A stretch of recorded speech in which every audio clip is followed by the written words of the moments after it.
This is English time. We are going to be looking at the simple present tense. Simple present is a fundamental aspect of the English grammar. This tense is used for various purposes, so it's highly important that we understand it correctly to communicate effectively. Let's explore the simple present tense and discover its many uses. By definition, the simple present, which is also called the present simple, is one of the basic verb tenses in the English language. It is used to express actions, situations, or facts that are habitual, routine, general truths, scheduled, or timeless. For example, I walk to work every day. So this is a habitual action. The earth orbits the sun, which is a universal truth. And the train departs at 3 p.m. This is a scheduled event. In the simple present, verbs typically take their base form, the infinitive without to. So the infinitive form is basically to and the base form. For example, if work is a verb, the infinitive form is to work. So the base form is just the word work. So we use the verbs in their base form with the addition of s for third person singular subjects. Third person we'll discuss in a little while. So what are the different functions of the simple present tense? It's basically used to describe routines and daily habits, to state facts and general truths, to express scheduled events, to discuss scientific facts, to narrate events in literature, and to convey thoughts and opinions. So how is it structured? Just as any other sentence in English, we have a subject, a verb in its base form, and object or complement. So subject is what the sentence is about, and the object is what completes the sentence. So it's a complement to subject. So most of the sentences in English have a subject, verb, and object. So in other terms, subject is also the doer of the action and object is the receiver of the action. So this is also possible. So let's see the structure in action with various subjects. So here we're looking at subject pronouns. So I eat breakfast every morning. So I is the subject and eat is the verb in its base form. You study English regularly. So you is your subject, study is the verb in its base form, and English regularly. We'll see the adverbs of frequency in a minute. So the next one is he, she, or it. She plays the piano beautifully. We visit our grandparents on weekends. They enjoy traveling to new places. Here, something that we need to notice is the person that we are using. And the base form of the verb changes depending on the person that we are using. For instance, first person is I or we. I is your first person singular, we is your first person plural. So I read books, we study together. So the verb appears in its base form with first person. With second person as well, which is you, for both singular and plural, the verb remains in its base form. So you eat breakfast, you watch movies. But when it comes to third person singular, we add an s to the base form of the verb. For instance, he plays music. She works hard. It jumps high. This doesn't apply to third person plural. So the third person plural still has the verb in its base form. So they travel often. These are some examples, and to understand first person, second person, third person, for you, you are the first person, and the person who you're talking to is the second person. The person whom you're talking about will be your third person. So I, we, you, he, she, it, and they. These are pronouns, subject pronouns. We can have nouns as subjects as well, like the names of people, places, things, etc. Right? So we use the simple present to express routine or habitual actions. For instance, I wake up at 7 a.m. She goes to the gym every day. expressing general or universal truths. For example, the earth revolves around the sun, water boils at 100 degrees Celsius. Scheduled events, even though these are in future, because there's no change in the timing, we still use the simple present. So the train departs at 3 p.m. The conference starts on Friday. Usually, when we use the simple present, we often use them in combination with signal words. Signal words show the frequency or the regularity of actions. These are also called the adverbs of frequency. So always indicates 100% possibility, usually indicates about 75-80% possibility. Every is about the frequency with which something occurs every day, every week, every month, or every particular point, every Monday, for example. Sometimes is 50-50 and often is more often than sometimes, more regular. And seldom or rarely is next to never. So it's, let's say, 10 to 20% probability, and never is 0%. So this never happens, right? So always, let's look at the examples now. Always, he always arrives early for meetings. They usually go for a walk in the evening. We have a staff meeting every Monday. She sometimes enjoys reading novels. He often practices playing the guitar. They seldom watch TV during the day. She never eats spicy food because she cannot tolerate it. So using these signals help us express routine actions and habits with clarity. So negative sentences in simple present. In order to create a negative sentence, we just add do not for first person and second person, and does not for third person singular before the base form of the verb. For example, if it is first person singular, you say I don't like coffee. If it is second person as well, you say you don't like coffee.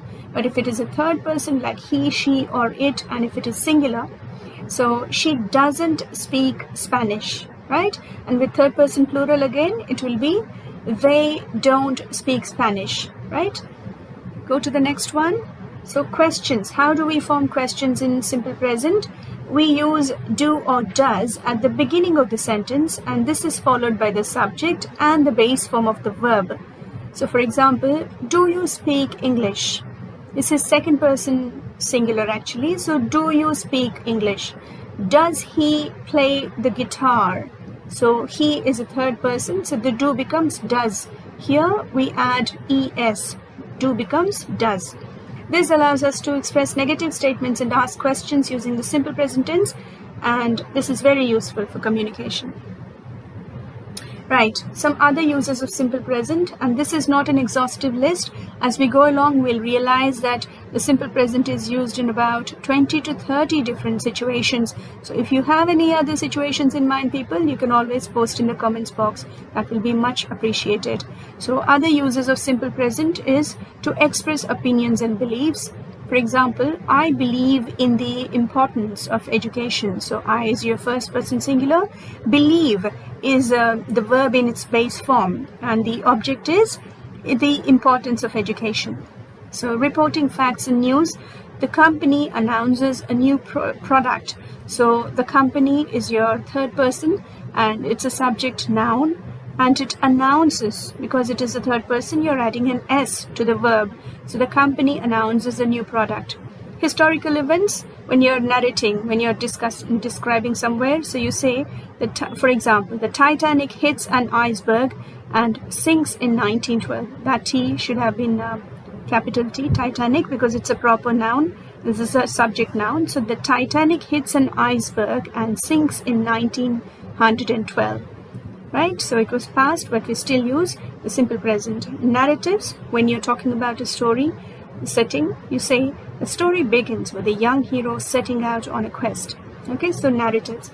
And there are many other situations like cricket commentaries, things like that. So you can always think more and post in comment section, people. And let's do some practice now. I would really encourage you to pause the video, look at these sentences first, read them, So the first one is, and you have the verb, you have the verb in the brackets, which one to choose. So you're going to choose the correct verb form. So is it base form or base form plus s? So you have to look at the person that is in question. So she likes to read books. They visit or visits their grandparents every Sunday. I usually or usually watch or watches movies on weekends. Does he have or has a pet dog? We have given the answer there. So we not study French. So the first one should be, she likes to read books, right? Because it's a third person singular, so the verb base form takes an s with it. So she likes to read books. Now in the second one, they is third person plural, so the verb remains in its base form. So they visit their grandparents every Sunday. I usually, there is no s with usually, okay, because it's an adverb and you can't add s to adverbs. So I usually watch, because I is first person singular, I usually watch movies on weekends. Now he is third person singular, right? So for that you use, because it's a question, you put does. Does he have a pet dog? The do becomes does for third person singular, so the s is on the helping verb and not on the main verb. Does he have a pet dog? Here have means possess. Does he own a pet dog? So the fifth one is, we do not study French. So this is a negative form, and for plural, second person, this is the first person plural, so you say we do not study French. Now please pause the video and look at these sentences, work out the answers, and when you're ready, here we go. So these are the answers. She goes to the gym every day. They watch movies on Fridays. He usually eats lunch at 1 p.m. Do you speak French? The sun rises in the east.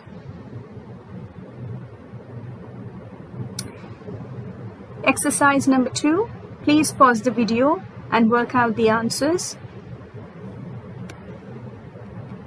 And here are the answers. I don't like coffee. She doesn't study English. They don't play basketball. He doesn't travel to Paris. We don't read books. Exercise number 3. To create questions in simple present, please pause the video and work out the answers. So use the verb in its right form using do or does. These are the only 2 helping verbs that are used to make questions. So here are the answers. Do you enjoy swimming? Does she watch the news every evening? Does he live in New York? Do they visit the museum on weekends? Do we play board games?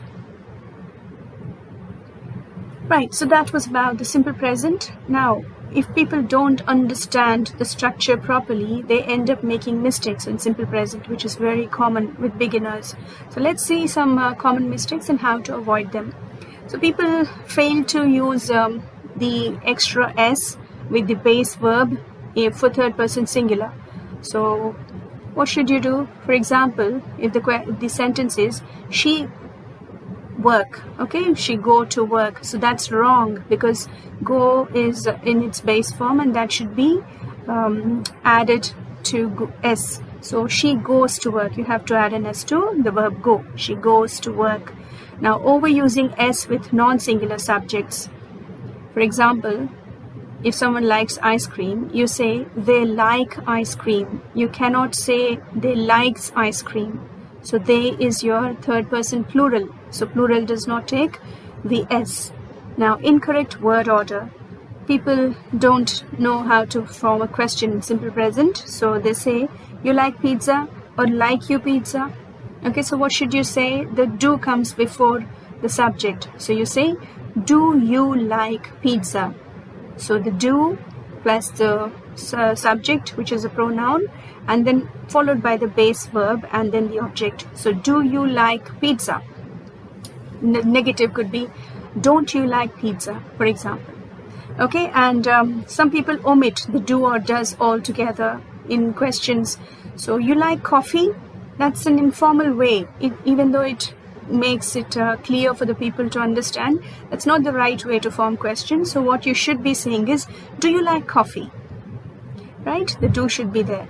Now, missing the do in do not in negative form as well. If you say, I don't eat ice cream, you should be saying that. Some people say, I not eat ice cream, or she not eat ice cream.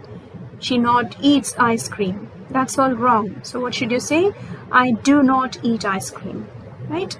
So that's about it. So what we have covered in this session is the basic structure of the simple present, and it follows the pattern subject, verb, and object. We discussed the various uses of the simple present. For instance, it is used for discussing routines, habits, facts, general truths, scheduled events, scientific facts, narratives, thoughts and opinions.